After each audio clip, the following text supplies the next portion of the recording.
জানেন কি, মেয়েরা সবসময় বাস্তবতার কাছে অসহায়, কখনো তার পরিবারের কাছে, কখনো তার স্বপ্নের কাছে, কখনো তার ইচ্ছের কাছে, আবার কখনো তার ভালোবাসা মানুষের কাছে।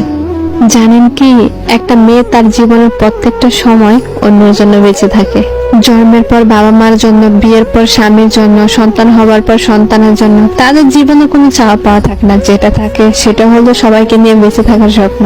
মেয়েরা পারে না তাদের ইচ্ছা মতো চলতে, পারে না কাউকে ভালোবেসে সুখে থাকতে, পারে না তার ছোট ছোট স্বপ্নগুলো পূরণ করতে। যদি বাবা মার কথা মতো চলে তাহলে সে খুব ভালো মেয়ে, আর যদি বাবা মার কথা অবাধ্য করে চলে তাহলে সে খুব খারাপ মেয়ে। ভালোবাসার মানুষটির হাত ধরে সে চলে গেলে ভালোবাসার মানুষটির কাছে সে খুব প্রিয়, অথচ তার কাছে না গিয়ে যদি পরিবারের কথা মতো চলে তাহলে সে স্বার্থপর, বেঈমান।